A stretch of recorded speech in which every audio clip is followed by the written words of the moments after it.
Jail भेजा गया।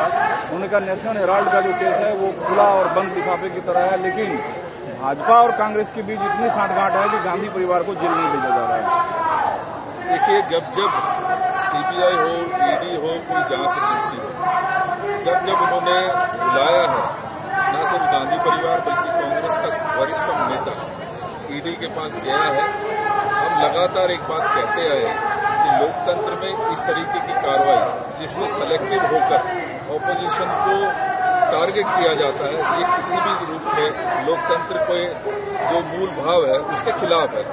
लेकिन कहीं न कहीं केजरीवाल जी जो अन्य लोगों के हाथों में खेल रहे हैं, आज इस तरीके का बयान जरूर दे रहे हैं, लेकिन मुझे खेद है और दुख है इस बात का कि ये वही केजरीवाल जी हैं जो चुनाव से पहले जिनको रिहा कर दिया जाता है। हरियाणा का चुनाव आता है, आप रिहा हो जाते हैं, दिल्ली का चुनाव आता है, आप रिहा हो जाते हैं। आपके खिलाफ इतनी कार्रवाइयां हैं, लेकिन कोई आपको जेल में डालने के लिए आज तैयार नहीं है।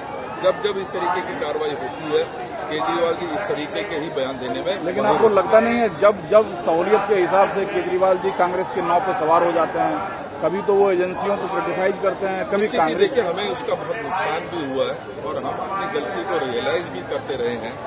मुझे लगता है कि कहीं न कहीं इस लोकतंत्र को कमजोर करने की एक साजिश के जो सुनियोजित साजिश भारतीय जनता पार्टी के, उसी के एक हिस्सा केजरीवाल जी। ये हजारों की भीड़ है और जो अलर्ट दिया गया है 3 जैसे मोहम्मद के आतंकवादी नेपाल के रास्ते बिहार में प्रवेश किया है।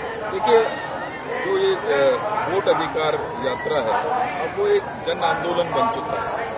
आप किसी भी प्रकार से डराने की कोशिश करेंगे, धमकाने की कोशिश करेंगे, रोकने की कोशिश करेंगे, ये जनसैलाब अब रुकने वाला नहीं है। अब तो ये बदलाव लाकर ही रहेगा और तभी इससे। आप लोग कह रहे हैं कि वोट चोरी कर रहा है मोदी। फडणवीस ने कहा है कि राहुल गांधी का दिमाग ही चोरी हो गया है, उन्हें पता ही नहीं चल पा रहा है वो क्या बोल रहे हैं। इस तरीके के बयान कहीं न कहीं बौखलाहट दिखाते हैं, इस तरीके के बयान उनकी मानसिकता दिखलाते हैं। एक व्यक्ति जो किसी से डरता नहीं है, जो लगातार संघर्ष कर रहा है, जो आदमियों के बीच में जाके उनकी परेशानियां सुन रहा है, उसके खिलाफ इस तरीके के बयान कहीं न कहीं उनके मानसिक संतुलन की ओर इशारा करते हैं।